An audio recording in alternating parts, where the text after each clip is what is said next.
Le Seigneur soit avec vous. Et avec votre esprit. Évangile de Jésus-Christ selon saint Luc.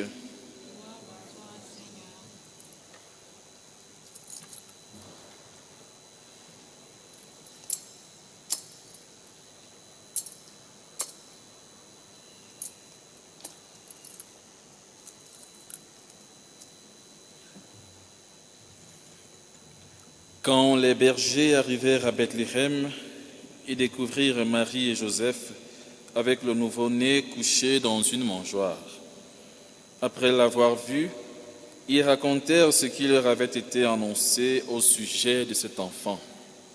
Et tout le monde s'étonnait de ce que racontaient les bergers. Marie, cependant, retenait tous ces événements et les méditait dans son cœur. Les bergers repartirent. Ils glorifiaient et louaient Dieu pour tout ce qu'ils avaient entendu et vu, selon ce qui leur avait été annoncé. Quand fut arrivé le 8e jour, celui de la circoncision, l'enfant reçut le nom de Jésus, le nom que l'ange lui avait donné avant sa conception. Acclamons la parole du Seigneur. Louange à toi, Seigneur Jésus.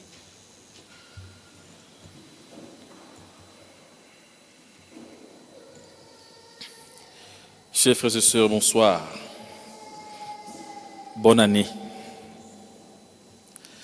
Eh bien, nous célébrons en ce premier jour de l'an la solennité de Marie, Mère de Dieu. L'Église nous propose de méditer sur ce titre qui est le plus grand de tous les titres que peut avoir la Vierge Marie. Car c'est à partir de ce titre, c'est parce que Marie est Mère de Dieu, que nous pouvons lui attribuer tous les autres titres que nous connaissons. Marie est Mère de Dieu. Si Marie est Immaculée Conception, c'était en vue de porter dans son sein l'auteur même de la vie. Si Marie plus tard sera enlevée au ciel par les mérites de son Fils, ce que nous célébrons chaque 15 août dans l'Assomption, c'est uniquement parce que Marie est la Mère de Dieu. Et ce titre de Mère de Dieu, il ne faudrait pas que nous puissions le voir, ou alors que nous puissions le concevoir en mettant Marie au-dessus de son Fils. Marie étant la Mère de Dieu, elle est la première adoratrice de son Fils, parce qu'elle est la mère de son Seigneur. Le Seigneur, c'est que nous continuons, d'ailleurs nous sommes encore dans l'octave de Noël, et nous continuons de célébrer, nous continuons de contempler les mystères qui nous sont donnés dans l'incarnation. Dieu, dans sa grande majesté, dans sa toute-puissance, a bien voulu se faire l'un de nous. Il a bien voulu prendre notre condition humaine. Il a bien voulu prendre notre chair pour se faire l'un de nous, pour se faire proche de nous. Il vient pour devenir ce que nous sommes, afin que nous puissions devenir ce que lui, il est. Les théologiens appellent cela le merveilleux échange. Le Seigneur qui vient prendre notre humanité afin de nous élever à la divinité, afin que nous puissions avoir part à sa divinité, nous rendre cette condition, pour nous rendre dans cette condition d'enfant de Dieu que nous sommes. Et si le Seigneur donc vient dans le monde pour se faire l'un de nous, pour se faire proche de nous, c'est bien sûr par l'entremise de la bienheureuse Vierge Marie. Elle qui a dit oui, elle qui a accepté que la volonté du Seigneur puisse se manifester en elle. Je suis la servante du Seigneur, qu'il me soit fait selon ta parole. Et donc il est de bon ton que nous, l'Église, nous puissions la voir comme notre mère. Et il est donc de bon ton que nous puissions la célébrer, que nous puissions lui donner la place qui est la sienne, parce que l'ange lui avait dit « Tu es bénie entre toutes les femmes. Et elle-même, dans son cantique d'action de grâce, dans son Magnificat, elle le dit, toutes les générations me diront bienheureuse. Et aujourd'hui donc, en célébrant la mère de notre Seigneur, nous voulons aussi rendre grâce à Dieu pour tous les bienfaits qu'il nous a accordés durant l'année qui s'est écoulée hier. Et nous voulons lui présenter la nouvelle année que nous avons débutée il y a déjà quelques heures.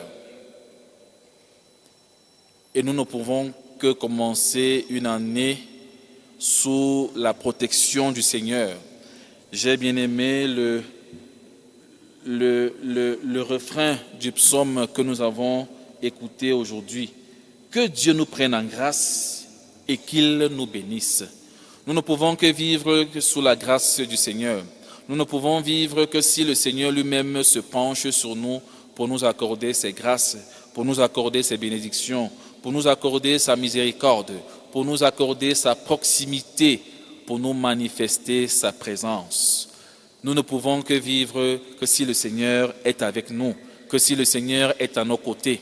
Voilà pourquoi dans la première lecture que nous avons écoutée, qui nous est tirée du livre des Nombres, le Seigneur lui-même demande à ses serviteurs, les Lévites, les prêtres, par Moïse bien sûr, de pouvoir dire les paroles.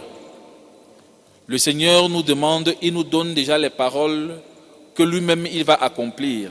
Voici comment Aaron, voici comment vous bénirez les fils d'Israël. Que le Seigneur te bénisse et te garde.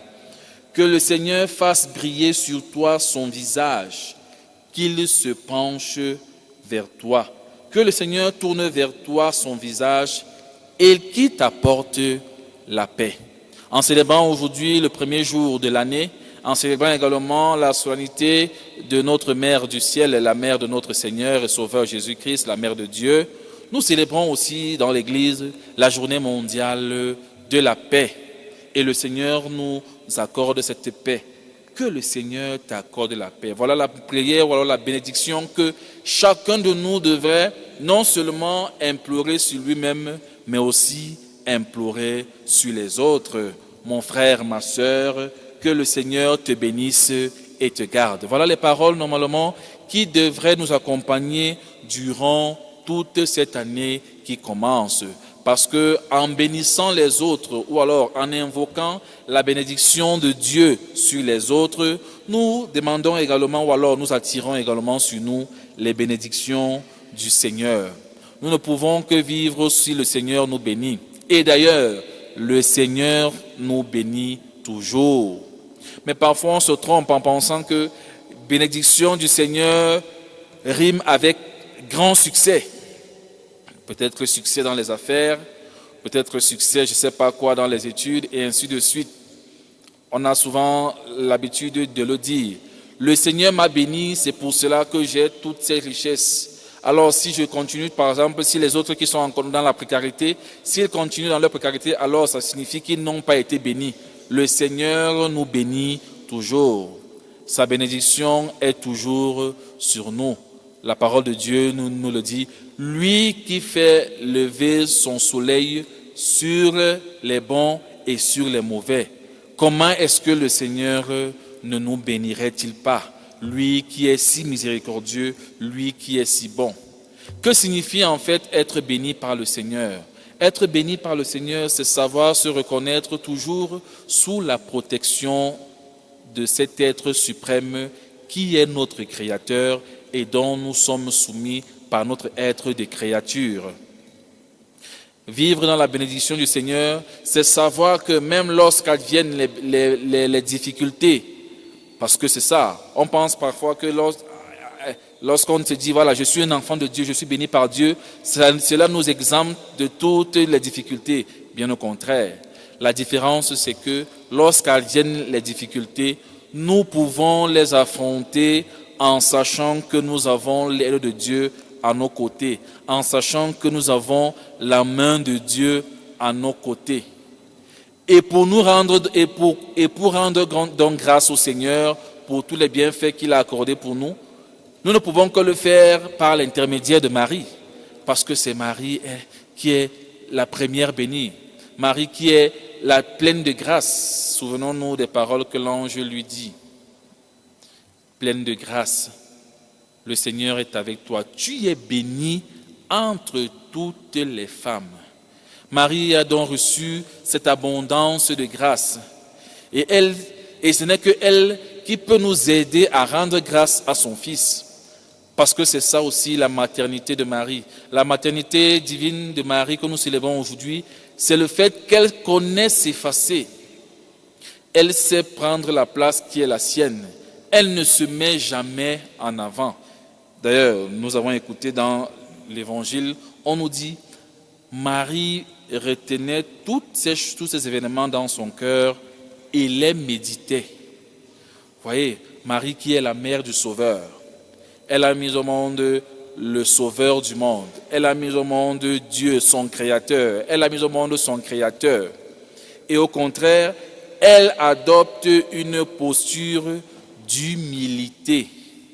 Comme je l'ai dit tout à l'heure, elle est la première adoratrice de son Fils. Et donc, ce n'est que Marie qui peut nous aider à adorer son Fils. C'est elle qui sait comment nous le présenter. C'est elle qui sait comment nous présenter à Jésus, son Fils. Souvenons-nous de tous ces épisodes en prenant le tout premier miracle de Jésus, lorsque Marie et Jésus se retrouvent invités à des noces. Et on nous dit, il vient à manquer du vin. Vous savez, dans une fête, surtout dans un mariage, lorsqu'il n'y a plus de vin, la fête n'est plus bonne. Lorsqu'il manque l'élément de vin, la fête ne peut plus avoir sa saveur, on ne peut plus se réjouir. Et Marie, qui prend conscience de cela, va voir son fils. Et son fils qui lui dit, mes femmes, mon moment n'est pas encore venu, l'heure n'est pas encore venue que je puisse me révéler. Marie ne parle plus, mais qu'est-ce qu'elle dit? Elle dit plutôt au serviteur, faites ce qu'il vous dira. Elle connaît nous présenter à son fils. Je vais vous raconter une histoire que j'aime beaucoup. Dans un grand royaume, le roi avait décidé que tout le peuple devrait venir lui présenter des cadeaux. Alors chacun arrivait, chacun donnait un cadeau. Et est arrivé un cultivateur qui avait fait des pommes. Et malheureusement pour lui, cette année-là, les pommes n'étaient pas de bonne qualité. Mais il n'avait que cela, il ne savait pas quoi faire. Il fallait quand même qu'il présente quelque chose au roi. Il est quand même arrivé avec ses pommes, malgré qu'elles n'étaient pas de bonne qualité. Mais il avait peur, parce qu'il se disait que le roi, en voyant que ses pommes ne sont pas bonnes, le roi allait le punir, en lui disant, mais tu viens me donner un cadeau empoisonné. Et pendant que les gens étaient en rang pour aller offrir quelque chose au roi, la mère du roi était assise à côté. Et elle s'est rendue compte que parmi les personnes qui étaient en rang, il y avait quelqu'un qui avait peur, qui était tout inquiet. Alors, la reine se rapproche, ou alors la mère du roi se rapproche de cet homme et lui dit, pourquoi est-ce que tu as peur? Et il lui dit, mes pommes ne sont pas de bonne qualité et j'ai peur que le roi, en les voyant, il puisse me punir. Alors, la mère du roi a pris ses pommes, elle les a arrangées, elle les a bien emballées dans un beau petit paquet et elle a dit à ce monsieur, va donner au roi. Et lorsque le monsieur est arrivé au roi, toujours inquiet, au contraire, le roi était content de recevoir ce cadeau. Qu'est-ce que nous pouvons tirer de cette petite histoire? C'est que parfois, lorsqu'il nous arrive de ne pas savoir quoi dire au Seigneur, cela peut nous arriver, des moments de prière où nous voulons vraiment exprimer au Seigneur ce que nous ressentons. Mais parfois, nous avons l'impression de ne pas savoir quoi lui dire. Parfois, nous sommes devant le Seigneur, dans l'intimité de notre cœur, et nous ne savons pas quoi dire au Seigneur. Souvenons-nous que nous avons quelqu'un qui est près du Seigneur, qui nous écoute. Parce que Marie, voyez-vous, le Seigneur, dans sa toute-puissance, il a voulu se donner en nous par l'intermédiaire d'un être de chair. Le Seigneur pouvait bien se révéler aux hommes, mais il a choisi de se faire tout petit, de prendre la condition humaine. Et donc, souvenons-nous que nous avons quelqu'un qui est près de Dieu, qui est comme nous. Souvenons-nous que Marie est faite de chair. Marie est humaine. Marie n'est pas divine. Quand on parle des 3 personnes divines, on ne compte pas Marie. Quand on parle de la Sainte Trinité, on parle bien du Père, du Fils et du Saint-Esprit. On ne parle pas de Marie. Marie, même si elle est mère de Dieu, Marie n'est pas une déesse. Marie n'est pas de condition divine. Marie est humaine. Mais elle vit auprès de son Fils, qui est Dieu. Vous voyez? Donc souvenons-nous que lorsque nous avons cette difficulté de nous adresser au Seigneur, lui qui est tout grand, lui qui est très grand, souvenons-nous que nous avons quelqu'un par qui nous pouvons passer pour que nos prières puissent lui plaire. Parce que parfois nos prières sont pleines de nous-mêmes. Parce qu'on peut se dire parfois, le Seigneur ne m'écoute pas. J'ai l'impression que le Seigneur ne m'exauce pas. Parce que parfois il nous arrive de prier mal. Nous demandons des choses parfois qui sont pleines de nous-mêmes. Nous voulons imposer parfois notre volonté au Seigneur. Et parfois, en présentant nos prières à Marie, elle sait comment les arranger pour les présenter à son Fils, pour revenir à l'histoire que je venais de vous raconter. C'est ça la maternité divine de Marie. Elle ne prend jamais la première place. Elle est celle qui nous montre le chemin qui nous mène vers son Fils. Voyez-vous, avec tout ce que nous avons écouté des évangiles de ce temps de Noël, les mages, les rois qui viennent pour adorer son Fils, les gens qui viennent, mais elle prend toujours la position, elle prend toujours la condition qui est la sienne, celle d'être la mère qui accompagne, la mère qui éduque, la mère qui montre le chemin. Voilà pourquoi l'Église reconnaît Marie comme mère. Elle est mère de l'Église parce qu'elle est la mère de notre Seigneur et Sauveur. Et donc, en voulant rendre grâce à Dieu qui a permis que nous puissions entre être là pour la nouvelle année, nous le faisons par l'entremise de Marie. Parce que ce n'est qu'elle qui peut savoir présenter nos prières à son Fils. C'est elle qui peut savoir comment les arranger, comment arranger nos prières pour que lorsqu'elles parviennent au Seigneur, elles soient agréables à ses oreilles, pour que lui, il puisse les exaucer selon sa grande volonté. Nous voulons, au cours de cette année qui commence, nous voulons présenter nos vies au Seigneur, afin qu'il continue de nous accompagner, qu'il soit toujours de tous nos projets, que lorsque nous allons connaître des échecs, qu'il nous aide à nous relever. Que dans nos joies, nous ne l'oublions pas.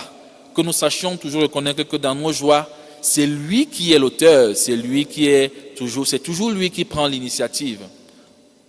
Ce n'est pas l'homme qui a aimé Dieu en premier, mais au contraire, c'est Dieu qui nous a aimés en premier. C'est toujours lui qui prend l'initiative de venir vers nous. Il a pris la condition humaine. Il s'est fait homme pour venir devenir l'un de nous. Si le Seigneur l'a fait pour que nous, il l'a fait par l'entremise d'une humaine, pour que nous ne puissions pas penser qu'il est tellement loin. Voyez-vous, chez les Juifs, il est interdit de prononcer le nom de Dieu. Une interdiction. Parce que tellement il est grand, sa majesté est toute grande et tellement infinie. Mais dans son Fils Jésus-Christ, nous pouvons dorénavant côtoyer Dieu. Dieu se fait l'un de nous. Il vient dans une indigence, il vient dans la petitesse la plus absolue, il vient dans l'humilité, dans une condition la plus grande, dans l'humilité, dans la simplicité. Lui, Dieu, le roi du monde, vient sous la forme d'un petit enfant qui compte sur ses parents. Un petit enfant ne peut rien faire sans ses parents. Un petit enfant est dépendant de ses parents. Lui, Dieu, il se fait dépendant de l'homme pour nous apprendre la simplicité, pour nous apprendre l'humilité, pour nous apprendre que les choses les plus simples sont les plus belles, parce que Dieu lui-même, il est simple. Nous voulons lui dire merci. Merci d'avoir été toujours avec nous durant l'année qui s'est écoulée. Pardon pour nos infidélités. Pardon parce que nous n'avons pas toujours été dignes d'être appelés ses enfants. Pardon d'avoir à plusieurs reprises avoir été infidèles à nos promesses baptismales. Malgré toutes nos infidélités, lui le Seigneur, il reste fidèle. Parce que même si il nous arrive de le renier, lui, il ne peut pas nous renier. Parce que sa nature, c'est d'être fidèle. Et pour cela, nous ne pouvons que lui rendre grâce. Nous voulons donc, en terminant ce jour, ou alors en allant nous reposer lorsque le moment viendra à la fin de cette journée, nous voulons continuer de le bénir en prononçant les paroles que lui-même il nous donne. Qu'il nous bénisse et qu'il nous garde, que toujours sur nous son visage puisse briller, qu'il se penche vers nous et qu'il nous apporte la paix. Amen.